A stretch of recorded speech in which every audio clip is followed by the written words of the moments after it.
Hey everybody, welcome back. It's Chris, and I am back from the summer show in Canandaigua. And I did some outdoorsy stuff to trimming trees around the wheat stubble field, and we got rain last night and off and on today. So I'm in the shop, and one of the goodies I got at the show was a PTO shield for a 270. It is in really good shape. Should match the patina nicely of the rest of the tractor. So we'll get that put on here in a minute.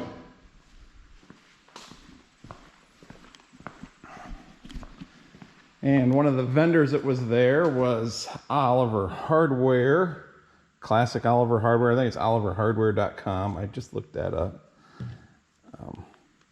It's done by Bill Martinson. He was a design engineer at Oliver, and he has looked up a lot of this stuff. I got new platform isolators for the 1855. I was going to order them. He had them. So I got those. Yeah, oliverhardware.com. Oh, the dirt vent for the air cleaner, fuel tank mounts, and then the little rubber bumpers that sit inside the fuel tank mount cradle to isolate the tank. Some sight gauges for the transmission, air cleaner restrictor thing.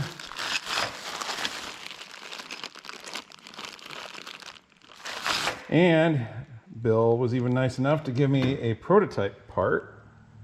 This is a, you can get these new from Agco, but they're red. It's the throttle knob. Some of you may have remembered when I lost it off the 1655. Bill is into 3D printing, and I didn't know that you could 3D print something that's more rubbery. So he had one of these, and he wanted to know how well it's going to work. So let's see. It's going to grip good. Took a little force to push it on there.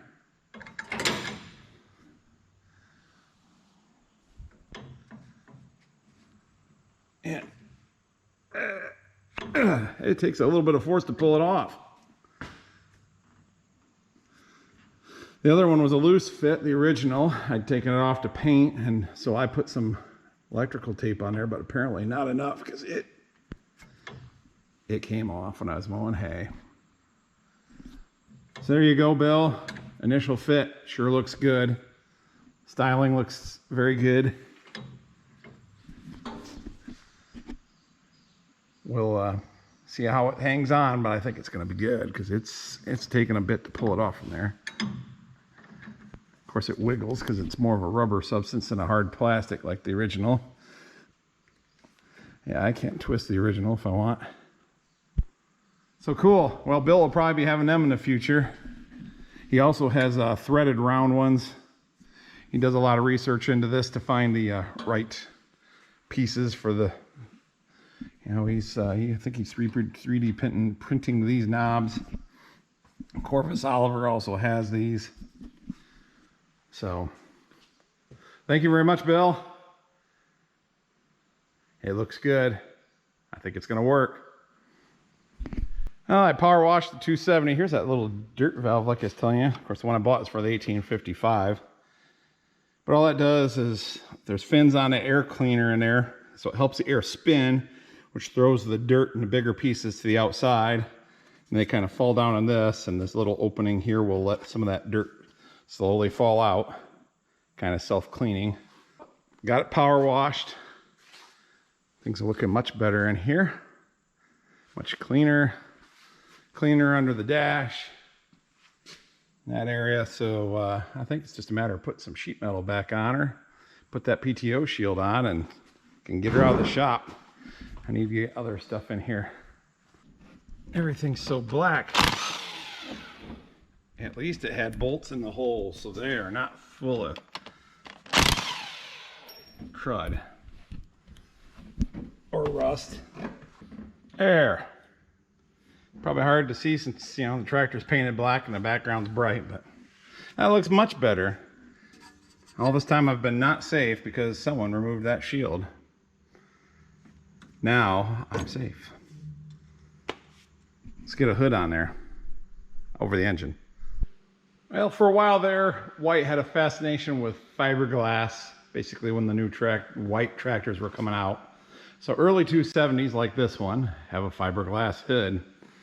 And there are supposed to be these brackets that bolt into it with bolts that are anchored into, well, the fiberglass that has, over the years deteriorated and let go. So now I got to figure out a way to, it's probably not going to go too far. It is bolted in the front. I guess if I was to haul it somewhere, I could just remember to put a strap plus the side panels hook in on the side. It might be better to float it than to try to screw something up. So I'm not sure what I can do. Maybe this is a challenge for my viewers. I haven't experienced in fiberglass. Or just thinking, you can see that one there. Yeah, this cross piece is seen its better days. I wondered about just getting a fairly bendable piece of steel, translations, a thin piece of steel, a strap that I can curl into there and get a bolt in each end. That'd be better than nothing.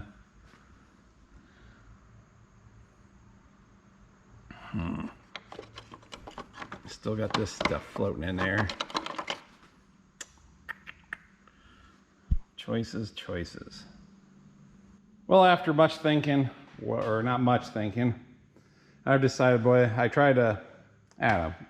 that's pretty brittle in there. I think I'm just going to rely on the front bolts and the side panels to hold it down.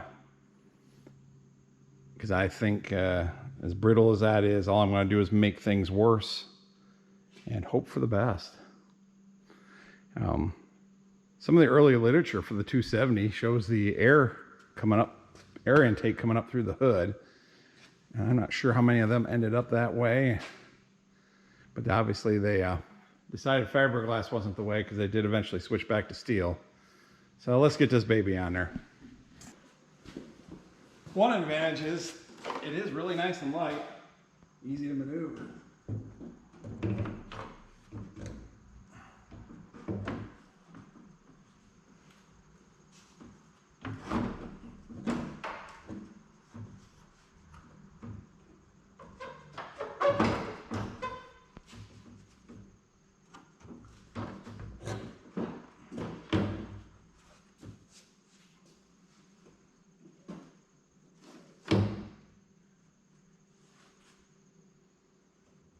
I think that'll work.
Get in there.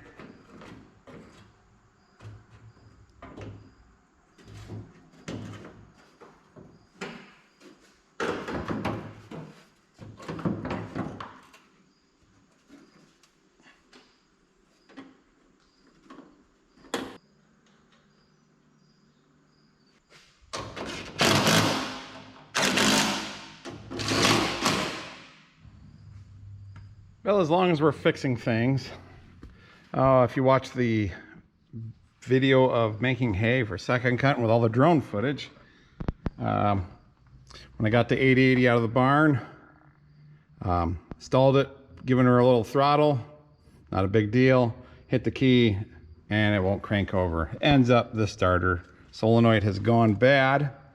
Sometimes it works, sometimes it doesn't. I got a new one off the Amazon for this style.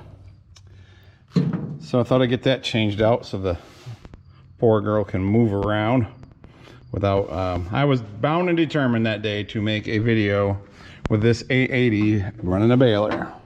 So I brought a jumper cable with me and bypassed that solenoid, made it work. So let's see, probably ought to unhook the battery.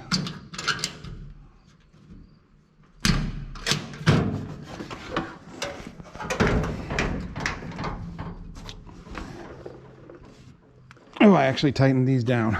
Well, I got a wrench. Someone at the show was mentioning about how I must own a fortune in batteries.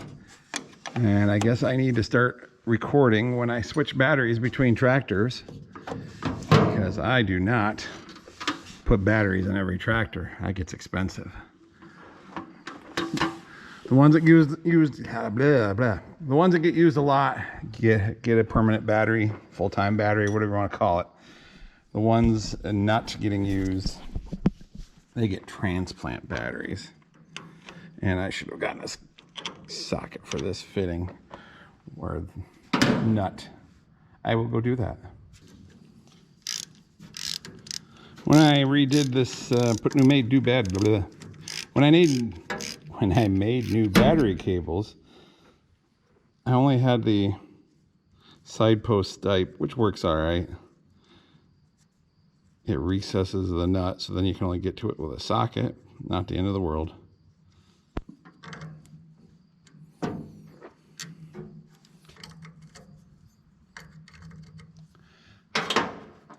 Must be 3/8. It is, it is.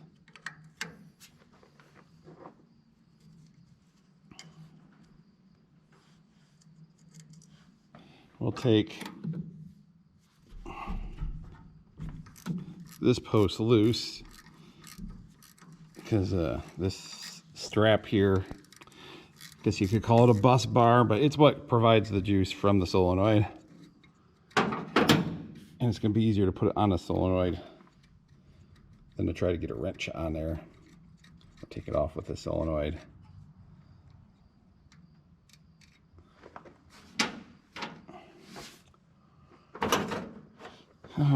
Is this 3/8? Yes, it is. Does my 3/8 chew it up? Yes, it does. There. Now getting to that one on the back side. Challenge accepted.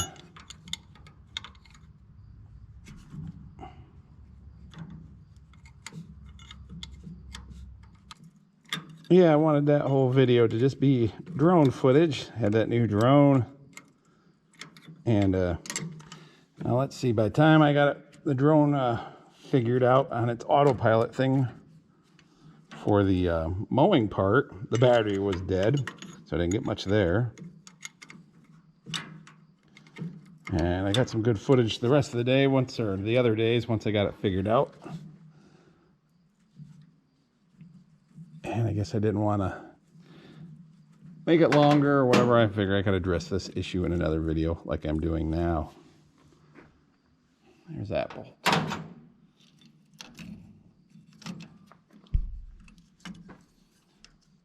And get off from there. As you can see, that bar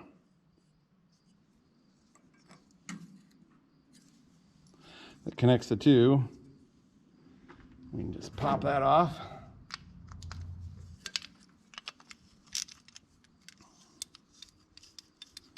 This is actually the starter off the 1600. I'd robbed this starter off for some other tractor, and that starter needs to be dealt with, fixed, something. So that I have the right number of starters, or I just need to get another starter. That's probably the easiest thing. I should have looked for some of them at the show. I guess it could cut the end off. I was just thinking if that hole was slotted, could leave the bolt in, but I made it work.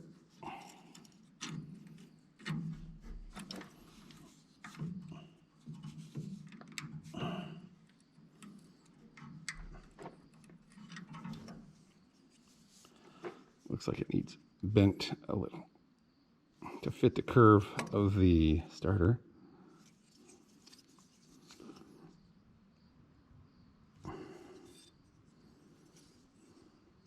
Look, it's smiling at us.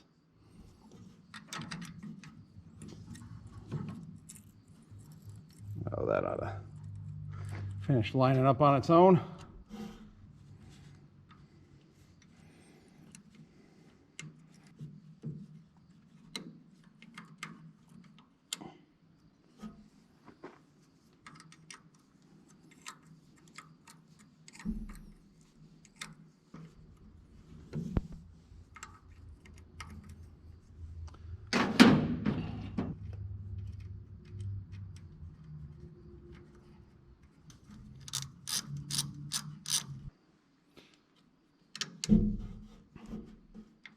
I don't think these are the same size as the old one, or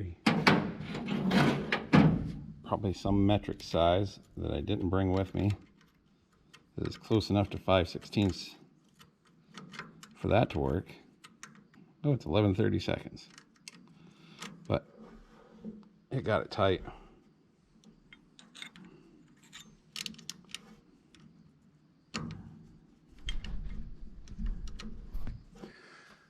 Put you on this side, that way you can see if there's any sparks when I turn the key.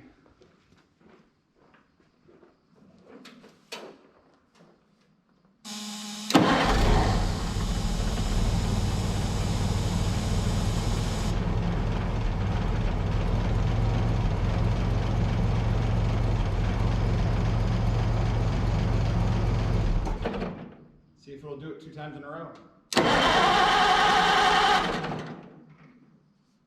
Won't start 2 times in a row.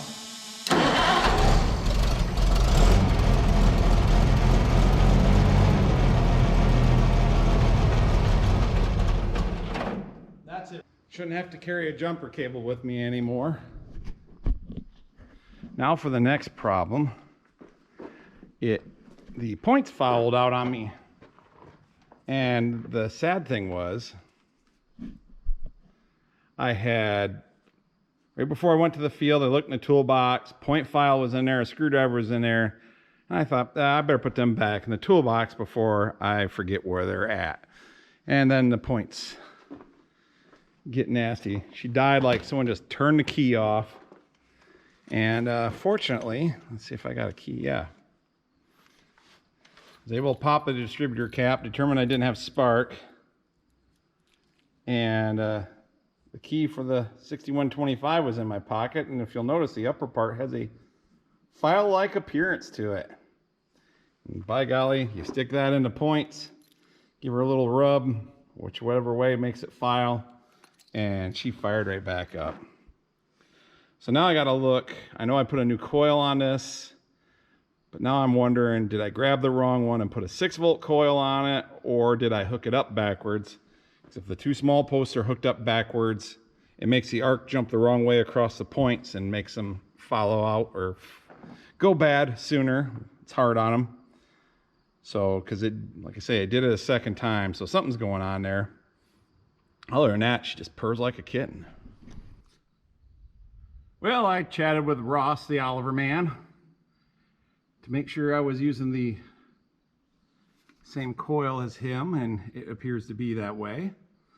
I've got it polarized right, the negative, because it's a positive ground, so this is the positive post. I can see that. That's brown. That's the one that goes to the distributor, because if you hook them up the other way, it'll still run, but then the arc jumps across the points the opposite direction, and that's a lot harder on them, and they'll tend to foul out or burn up. And so I'm kind of at a loss, because this is a brand new coil, and let's turn that back, and it's, I believe, the premium one, and it's not misfiring or anything. So let me get my point file in here. It just, I'm leaning towards, I guess, cheap points. I can't remember if I replaced these when I got it running. I don't think I did.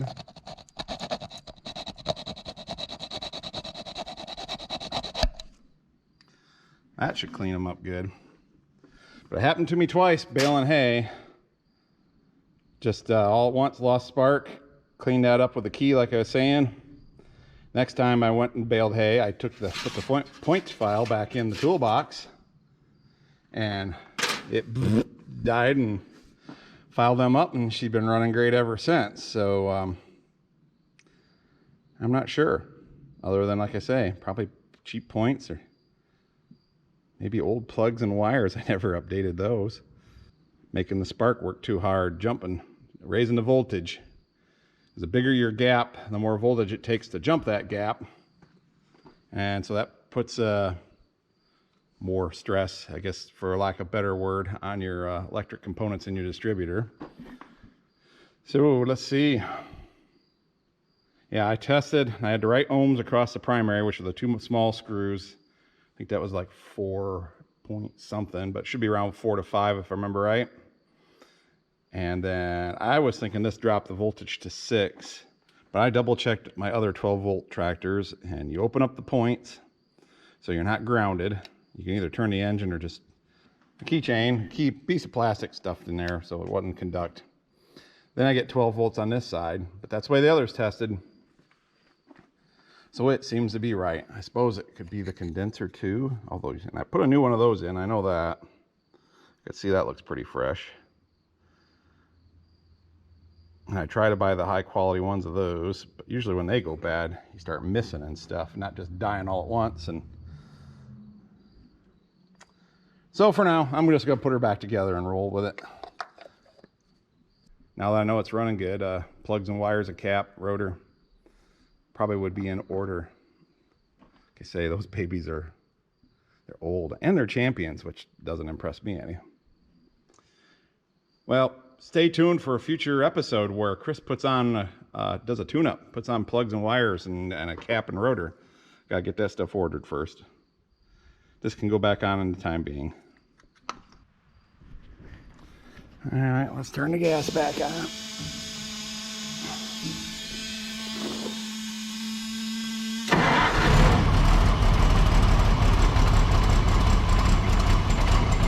Oh, yeah, choke's out. Whoops.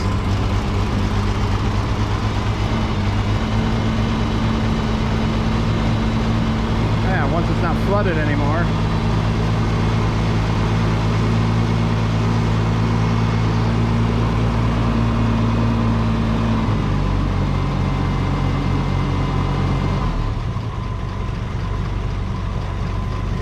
Well, at least it's running for now. I think a good tune-up's in order.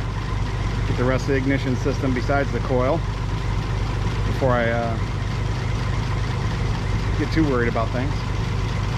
Get that stuff coming.